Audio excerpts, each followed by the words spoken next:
நண்பர்கள் அனைவருக்கும் என்னுடைய வணக்கம். இது நாள் வரைக்கும் தமிழ்நாட்டில் நடக்காத ஒரு விஷயம் இப்போ நடந்திருக்கு. நடக்கவே இல்லைன்னு சொல்ல முடியாது. பட் ஒரு மக்களுக்கு ஒரு சேஞ்ச் தேவைப்பட்டிருக்கு. இது இந்த மிகப்பெரிய 2 கட்சிகளை தாண்டி வேற ஒருத்தரை சூஸ் பண்ணி எங்களுக்கு மாற்றம் வேணும்னு சொல்லியிருக்காங்க. அதுலேயே எந்த அளவுக்கு அவங்களுக்கு சேஞ்ச் தேவைப்பட்டிருக்கு அப்படின்ற விஷயம் நமக்கு தெரியுது. அதை நான் கண்டிப்பாக வரவேற்கிறேன். நம்ம எப்படி ஒரு கட்சிக்கு ஆதரித்து அந்த கட்சியை நம்ம ஆட்சிக்கு கொண்டு வரணும். ஆட்சிக்கு வரதில் சில டிஃபிகல்ட்டிஸ் இருக்குது. அதை அவங்க பார்த்துப்பாங்க.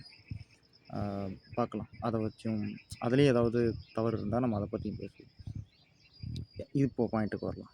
இப்போது ஆட்சிக்கு வர்றதுக்கு நம்ம எந்த அளவுக்கு அந்த கட்சிக்கு சப்போர்ட் பண்ணி அந்த கட்சியை நம்ம ஆட்சியில் உட்கார வைக்கிறோமோ, அதே மாதிரி ஆட்சிக்கு வந்த பிறகு அவங்க ஏதாவது தப்பு பண்ணால், அவங்க மேலே ஏதாவது நமக்கு கருத்து வேறுபாடுகள் இருக்குது அந்த கட்சி செய்கிற விஷயங்களில், அந்த அரசு செய்கிற விஷயங்களில் அப்படின்னா, எப்போவும் மக்கள் பண்ணுற விஷயம் கிரிட்டிசைஸ் பண்ணுறது, கொஸ்டின் பண்ணுறது, போராட்டம் பண்ணுறது மாதிரியான விஷயங்கள் கண்டிப்பாக இதுக்கப்புறமும் நடக்கணுன்றதை நான் நினைக்கிறேன். இவர் தப்பு பண்ணுவாருன்னு நான் சொல்ல வரல.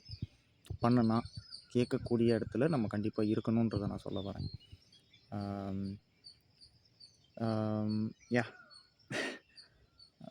அதே மாதிரி சப்போஸ் உங்களுக்கு கேட்குறதுக்கு விருப்பம் இல்லை அப்படின்னா, கேட்குறவங்கள தயவு செஞ்சு விடுங்க.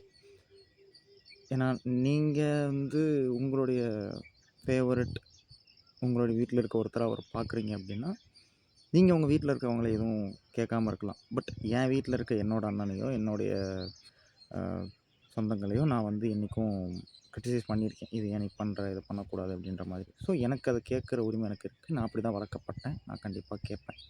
அதே மாதிரி நீங்களும் கேட்பீங்கன்ற நம்பிக்கையில் நான் இருக்கேன். இந்த இந்த எலெக்ஷன் எனக்கு நிறைய விஷயங்களை எனக்கு காமிச்சிது. எனக்கு பிடிச்ச கிரியேட்டர்ஸ் நிறைய பேர் கடைசி நிமிஷத்தில் மாறின விஷயங்கள், ரொம்ப நெவர் கிவ் அப்ன்ற விஷயத்தெல்லாம் எனக்கு நல்லாவே காமிச்ச ஒரு எலெக்ஷன் இது.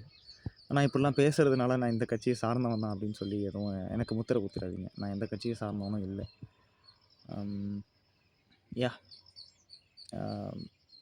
ஒரு நல்ல